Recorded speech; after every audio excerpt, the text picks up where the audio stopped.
What's good? It's Woog. Please like the video, subscribe to the channel if you are into the fight talk.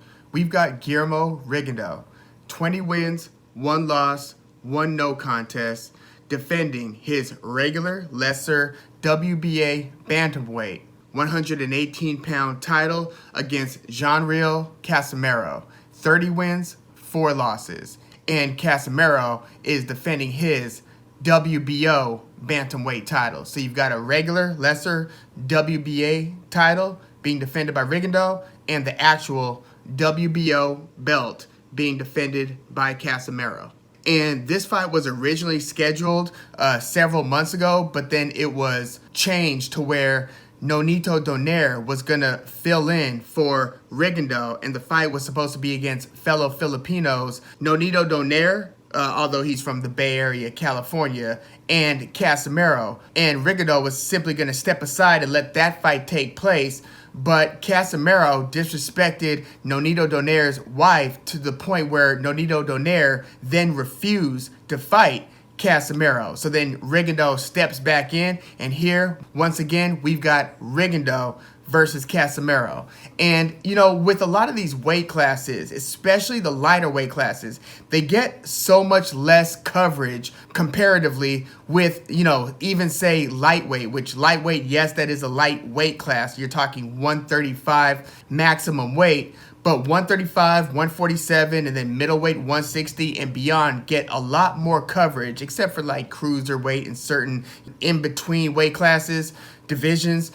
The lighter weight classes, especially when you start getting under featherweight 126, get so much less coverage. And the beast of this particular bantamweight division over the past few years has been the undefeated monster, Naoya Inoue. But in recent years, you've had other, you know, really good bantamweights crop up, or you've had people from other divisions come into the bantamweight division, making that division that has, again, the monster Inoue as its best fighter. That division starts to become a little more interesting. So hopefully more eyeballs will be on the 118-pound bantamweight division. Keep in mind, the UFC, for instance, you look at their flyweight division for men, 125. That's as low as the UFC goes. But boxing, you get as low as like 105. I mean, you talking strawweight, flyweight. We're talking 112, 108, you know, in that ballpark. So yeah, there are a few interesting fights that are either taking place, have just taken place, or are about to take place that should make the bantamweight division a lot more compelling for even casual fans. So in the case of Rigondeaux, you know, you have a legendary fighter who didn't even turn professional until he was like 28 years old. He's from the Cuban system. They call it La Finca. It's basically the farm, and it's this legendary amateur process of Cuban amateur boxing. And, you know, Cuban amateur sports have become so renowned over the past several decades to where some of the greatest athletes either come into professional leagues in America way late or never at all. You know, MMA fighter Yoel Romero, great wrestling background, like a 2-time Olympic medalist, not gold medalist. I believe he was like silver, but he didn't come into MMA until he was like in his late 20s and didn't make it into the UFC until he was around 30 years old. So you look at, you know, the history of Cuban boxing as it pertains to the United States and just the professional realm of boxing. You've had, you know, fighters like Joel Casamayor, Yoriorkis Gamboa, heavyweights like Luis Ortiz. You've had Yordenis Ugas recently, Eris Landy Lara. I mean, we're talking about some of the champions over the past couple decades. And even prior to that, you know, you've had Kid Gallivan, Teofilo Stevenson might be the greatest Cuban fighter of all time, and he never turned pro. You know, 3-time gold medalist. Guillermo Rigondeaux, like Vasil Lomachenko, is a 2-time Olympic gold medalist. Teofilo Stevenson is a 3-time Olympic gold medalist. We're talking 1972, 76, and 1980, and he's like a several-time world champion. In fact, they'd even tried to get an exhibition together between he and Muhammad Ali, but that never materialized. But that just gives you a glimpse into the significance of Cuban boxing. So Guillermo Rigondeaux doesn't turn professional until 2009, and since he's already in his late 20s, he, like Lomachenko, had to get right to work. So within his first several fights, like his first 12 to 15 fights, I think by his ninth professional fight, he was already fighting for the Super-Bantamweight title. By the way, that is 122, and he wins the WBA 122-pound title against Rico Ramos. This was a 6-round knockout. And then he fights Tete Kennedy in his very next fight. In fact, that was on the Manny Pacquiao versus Timothy Bradley first fight. That's the one where Timothy Bradley scored the very close and disputed decision against Pacquiao. Guillermo Rigondeaux defended his Super Bantamweight title against Tete Kennedy that same night. And then a couple fights later, he wins that fight, by the way. He knocks Kennedy out in the 5th round on that Pacquiao undercard. And so 2 fights later, he has this major showdown with the Filipino Flash, Nonito Donaire. And this was when Donaire was still in his actual prime. We're talking 2013. By this point, Donaire was already a 3-division champion. He was a flyweight champion. He knocked out Vic Darchinyan and Moruti Mithlani. He knocked them both out. Then Donaire went to super flyweight and then to bantamweight, where he had a sensational knockout over Fernando Montiel. That was where he just had this electrifying left hook, kind of a signature punch. He beat Jeffrey Matabula. He stopped Jorge Arce, long in the tooth Jorge Arce. And then Donaire has this showdown with Guillermo Rigondeaux. So in this fight versus Rigondeaux, who basically is about as economical and as sweet science as you get in the sport. I've heard fighters and trainers say that Rigondeaux is the most skilled fighter that they have ever seen in their entire life. And this is seeing multiple champions. They talk about magicians in the ring, Floyd Mayweather, magician in the ring. Guillermo Rigondeaux is kind of cut from that cloth. He's one of the greatest hit and don't get hit types of fighters in his prime, to the point where some of his fights, yes, could become boring because he's not going to exhaust himself with activity if it's not effective, efficient, you get it. So he'll just kind of sit back sometimes. He's a southpaw too, so the angles are usually something that his opponents aren't used to seeing, especially when he comes with that left uppercut. So he'll kind of sit back in a defensive construct. Doesn't do a ton of running. It's not like he's just moving around the ring. He's one of those kind of standing there, just daring you to make a move so he can make a counter move, and he always outthinks you in that exchange, in that chess game. So with he versus Nonito Donaire, who's got sensational offensive artillery, beautiful physical gifts in terms of his left-handed punching ability, his hand speed, explosiveness, knockout power, and he's a good IQ fighter as well. So you had Rigondeaux versus Donaire, and Rigondeaux won that fight via unanimous decision. I thought that was pretty earth-shattering. This was a big deal because Donaire was seen as one of the best pound-for-pound fighters in the sport at the time. So Guillermo Rigondeaux basically gives Nonito Donaire what, it's kind of a cliche term, but a boxing lesson. He puts on a clinic, as they say. Again, this huge win, I think that this was the biggest and most significant win of Guillermo Rigondeaux's career, took place in 2013. So by this time, Rigondeaux's the WBA champ, the WBO champ, the unofficial but credible ring champion at Super Bantamweight. So this is 122, by the way. So by the time Donaire was in this fight, he had already jumped up 3-4 weight classes. So Rigondeaux was the more established Super Bantamweight. But nonetheless, Rigondeaux beats Donaire, and then he defends it against Joseph Agbeko. And then he defends it another couple times, but he has trouble getting the significant fights, basically booking the fights that matter. The ones that I see kind of getting away from him in that division were the fights that he needed to fight to basically boost the legacy to his maximum capability. You look at Gary Russell Jr. not fighting the guys who he needs to fight to be able to build a legacy, a true legacy in 126. Same thing with Jermall Charlo at 160. Well, Guillermo Rigondeaux, it's sad that he never got a chance to fight Carl Frampton at 122, or Leo Santa Cruz at 122, or even Ray Vargas, who is the champion to this day, still undefeated. Those are the 3 fights that Guillermo Rigondeaux should have had at that weight class. Yes, he did beat Donaire, and that was hugely significant, but to really just put a stamp on things, those would have been the fights that just tie it all together and bring all the attention to the legacy of Rigondeaux. Instead, he had a couple more title defenses that went under the radar, again, after the biggest win of his career, and then he starts getting stripped by the sanctioning bodies to where he doesn't even have the belts anymore. I think the WBO was the first to pull the trigger on that one, and then I think that WBA followed, and then he has kind of a bizarre fight. And by the way, they stripped him due to inactivity or him not fighting their mandatories. So he's just kind of like in this sort of purgatory where it's like, what's the sound of a tree falling if nobody's there to hear it? He's still winning all his fights, by the way, at this point. He's still an undefeated champion, well, undefeated fighter, former champion, and then he goes up 2 divisions. He beats Jazza Dickens, knocks him out in like the 2nd round, and Dickens, we just saw him lose to Kid Galahad for the 2nd time. That was their rematch just recently. But Guillermo Rigondeaux still winning his fights.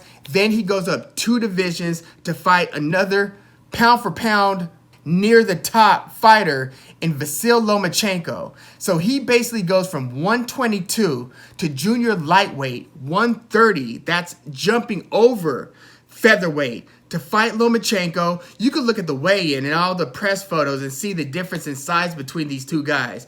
Lomachenko basically has his way with Rigondeaux, beats him to the punch, has greater volume. As I said, Rigondeaux didn't have great volume to begin with. So couple that with Vasyl Lomachenko type of volume and you get what you get. Basically, Rigondeaux was one of the guys, along with Nicholas Walters, to quit on the stool in that period of Vasyl Lomachenko's career. So it's a 6-round technical knockout win for Lomachenko. Very disappointing, being that that's Rigondeaux's first loss, but it was expected. And again, he jumped multiple weight class, very ill-advised, but I guess he dared to be great, and he was just starving for a fight that mattered, quite frankly. And so since then, he's had 3 more fights. He's won 2 out of the 3 by knockout. But the interesting thing about this is he's basically changed his style up, except for his very last fight, which was a total snoozer, even though he got buzzed against Liborio Solis. Solis hurt Rigondeaux early multiple times in that fight.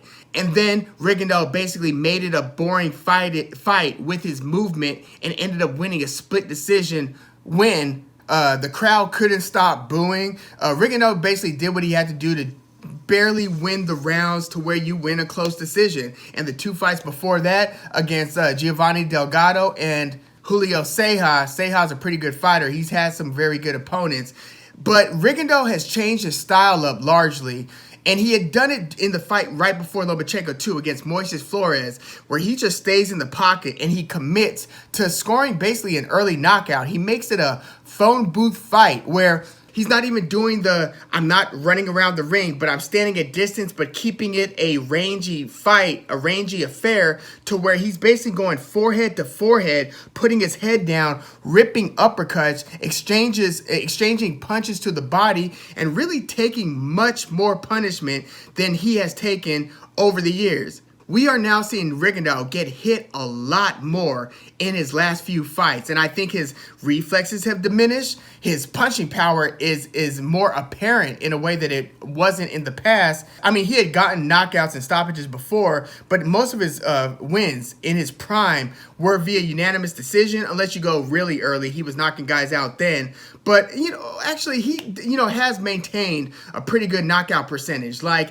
out of his 22 fights, resulting in 20 wins, because again, one of them, that one against Moises Flores, went from a 1st-round knockout to being a no contest due to an incorrect referee call. But out of his 20 wins, 13 have come by knockout. So I feel like his power is kind of understated, but it seems like it's more apparent now because he's fighting more. I'm not going to say it's a brawler type of fight, but it's definitely more heat in the kitchen, forehead to forehead, close quarters, exchanging combinations. Therefore, just not evading and slipping everything that he used to slip. His reflexes just don't seem to be as sharp. So it's been making for some more exciting fights. Not that Solis fight so much, even though if you rewatch that, it's not as bad a fight as the crowd.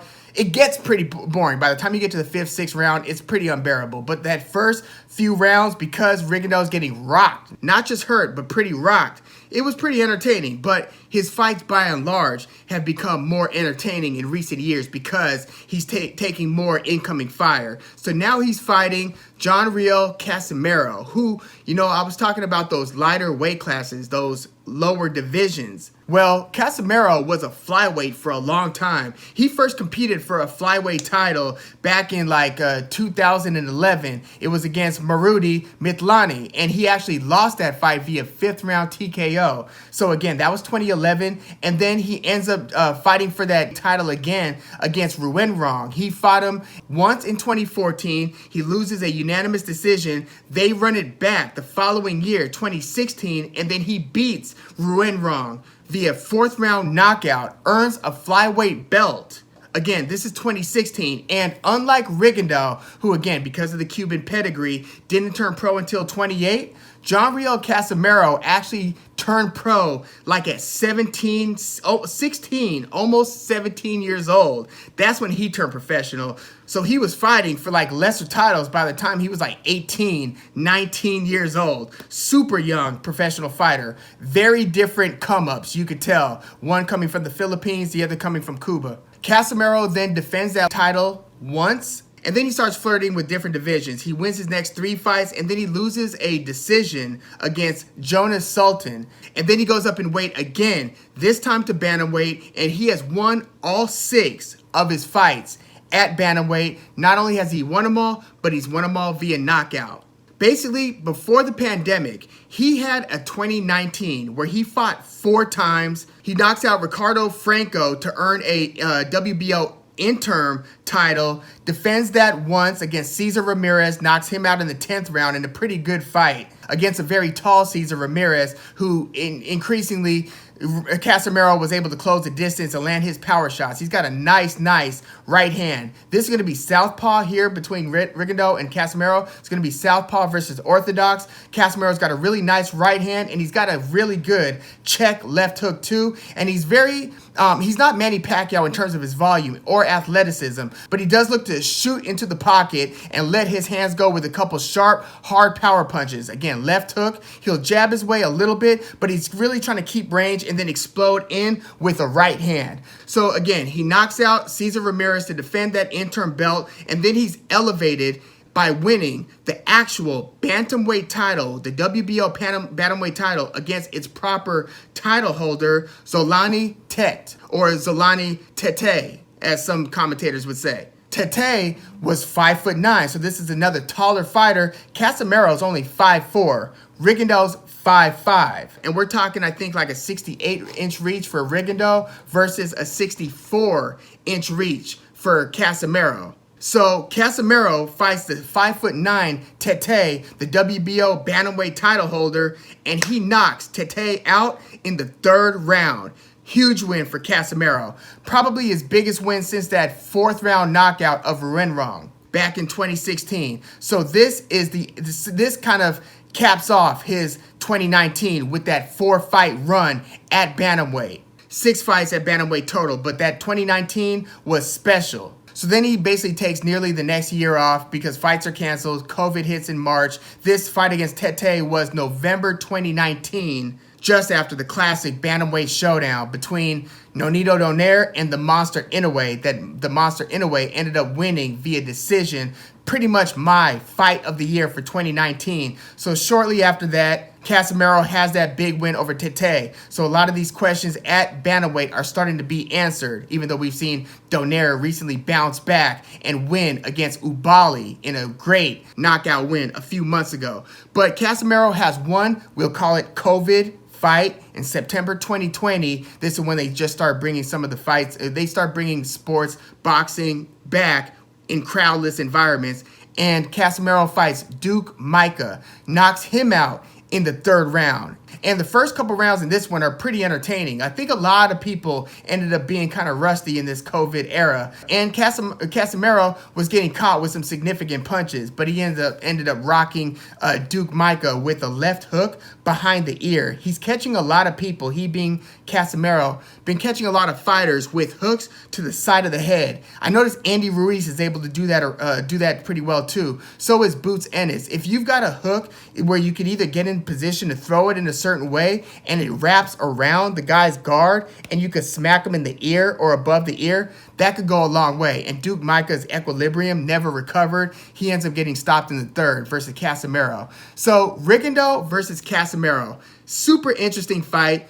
I can't get away from the idea that Rigondeaux is now 40 years old. And I feel like when you've got a fighter this great who's sticking around for this long, Manny Pacquiao notwithstanding, he is still just performing unbelievably. But Rigondeaux, I feel like he's doing certain things to kind of disguise or to make up for the athleticism that he's lost. And the great ones do this. Mayweather did it. Bernard Hopkins did it, where he was fighting, really good fighters, even late. Fighters like Jean Pascal, and even a few fights after that, where he's basically fighting a economy of movement, economy of energy spent style that doesn't require you to keep your foot on the gas or to just exhaust yourself in the early to middle rounds. You're able to kind of pace yourself, tie up when you need to, and do different things to win the rounds. But the difference between what Hopkins was doing when he was, Hopkins did it basically until 50 at a very high level, elite level. He was fighting a prime Kovalev like when he was 48, 49 years old.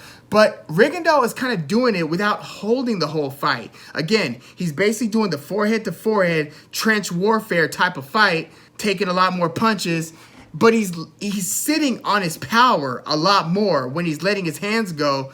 But there's obviously an athleticism and reflex slip in Rigondeaux, but it's like, how big of a slip? Is it a big enough slip to where a Casimero, where if it was prime versus prime, this would be a no-brainer. I would go with Rigondeaux in a heartbeat. Rigondeaux, to me, Hall of Fame fighter. Like, this guy to this day, he's 40 years old, and his only loss is that loss against Lomachenko, 2 divisions up from where he ever belonged. And the interesting thing about this fight between Rigondeaux and Casimero is Rigondeaux, after being, the Super-Bantamweight champ, 122, he has been fighting his last few fights at bantamweight. He went down in weight as he hit like 37, 38, 39 years old. Now he's 40, fighting at a lower weight class where Casimero started super light, has just gradually worked his way up. So they're kind of meeting like this. Donaire did the same thing. Donaire fought at the lower weight classes as well. So Donaire's done more fluctuating. He went all the way up to featherweight, I think, by the time he was fighting like Nicholas Walters, I think that was at 126, and then came back down after very fluctuating success. But Rigondeaux has still only lost one fight. He's now fighting at this point, more sharp and more athletic Casimero, who again likes to use boxing analyst Richard Dwyer's term, ambush style fighter, jumping into the pocket a little bit, letting his hands go, trying to land his hard, sharp shots, specifically the right hand and left hook. But he also, again, likes to control the distance where it doesn't become a phone booth fight. So I'm wondering what type of fight is going to be fought between Rigondeaux and Casimero. There's no doubt that Rigondeaux is going to be trying to catch Casimero with some of those sneaky left uppercuts, and I'm sure he's going to land something hard. The question is, Rigondeaux, again, he's proven to be a very hard puncher as he's gotten to sitting down on his punches. Is Casimero going to be durable enough to withstand those power shots? Rigondeaux's been stopping and dropping guys. He stopped Julio Ceja in the 8th round in a fight that was like a very difficult fight. Like, it was looking like Ceja had Rigondeaux hurt in that fight multiple times, even in the middle rounds, to where Rigondeaux got stiff-legged and grabbed Ceja to try to buy himself a few seconds. So Rigondeaux's not escaping the punishment in these fights. So that makes me think that unless Rigondeaux catches Casimero, I don't think he catches Casimero with an uppercut, because I don't think Rigondeaux's basically solving the puzzle to where he's in cruise control by the 3rd round, which used to be his career. He, like Floyd Mayweather, have you figured out by the 3rd, 4th round to where it's like, damn, is the other guy going to land anything at certain points? That's not the Rigondeaux that we have here. So Rigondeaux is, I'm not going to say it's a puncher's chance, but he's letting his hands go. He's been punishing guys to the body. Keep your eye on that too. He's been sitting in that phone booth just butchering guys to the body, and usually that gets him to drop their guards to where he's finding opportunities in the middle and even late rounds, damn it, 40 years old, to knock the guy out up top because they are so worried about him going to their rib cage area. So is Rigondeaux going to break down or catch Casimero, or is Casimero going to overwhelm the older Rigondeaux? You know, I think Casimero is going to be the faster guy coming in, and I feel like as the bullets start flying, as experienced as Rigondeaux is, I just don't think that at this stage he still has the chin, because again, he has had his legs buckled in recent years. I don't think he's got the chin or the energy output, the volume in the fights. He did against Ceja, not so much against Solis in his last fight. But again, well, this was February 2020, so this was right before COVID. This was, I think this was on the Gary Russell Jr. versus King Tug Nyambiar undercard. I'd have to double check that. It was either on that undercard or it was on the Kell Brook against Mark DeLuca fight. It was on one of those undercards, but Rigondeaux, I don't think is going to have the volume to win enough rounds against Casimero, where Casimero is patient. Like I said, he's not Manny Pacquiao where he's like constantly engaging, right? Remember when Pacquiao was in the lower divisions and he was just throwing like 6-8, I mean, he's always been throwing those 6-8 punch combinations, but look at his activity level when he's fighting like Eric Morales the second time. There's barely a pause in the action. Casimero's a little more patient than that. He will kind of, just sit outside for a little bit, take, 10, 15, even 20 seconds off, and then come in with something significant. But I think that his activity level is still higher than Rigondeaux's, and I think that his punch speed and power is enough to keep Rigondeaux's respect, where Rigondeaux's he's got a couple different ways he can fight this. I just don't know which way he's going to try to have success. I'm starting to think that maybe he's going to start moving around the ring like he did against Solis, try to make it less episodic, more of a boring fight. I feel like the more action-packed this fight gets, the more it favors Casimero, I believe. So Guillermo Rigondeaux is going to try to slow it down, but I think that Casimero is going to insist on more activity, and I think he's going to be catching Rigondeaux because Rigondeaux is no longer that magician that he was in like 2015 and before. We're talking 2011, 2010. So, I'm going Casimero. This is tough because, again, Rigondeaux still has only one loss in his entire career. But I think this is Casimero's time to beat the legend. But I think that Rigondeaux is going to be crafty enough to go the distance. So that's how I'm going to play this one. Let me know what you think about this fight. This one, Rigondeaux is actually the favorite here. I think last time I looked, Casimero was like a plus 200. It might have changed since I did look. But Casimero is a underdog. And I think that there's a misperception that Rigondeaux is still nearly the Rigondeaux of old. I think that he's just had enough clever ways to disguise the degradation in abilities with great success.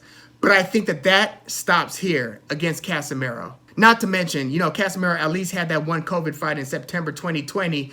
Rigondeaux hasn't fought since February of 2020. Pre-COVID. So we're talking about a 40-year-old who's been out of the ring for about a year and a half. And granted, sometimes this could do an older fighter some good. We'll see how it works out for Manny Pacquiao against Errol Spence. But in this case, I think Casimero wins. But I think Rigondeaux is crafty enough to make this a decision and go the distance. And I think Casimero is going to win a pretty competitive and close, but somewhat clear decision over Rigondeaux. But please, leave your comments in the comments. And where do you think, given if Rigondeaux wins versus if Casimero wins, how do you then shake down this 118-pound division? Who does Naya Inoue fight? Who does Nonito Donaire fight? How do you get these belts unified at some point? Let me know your thoughts in the comments. Please like the video, subscribe to the channel if you are into the fight talk. I'm Woog. Thanks for tuning in.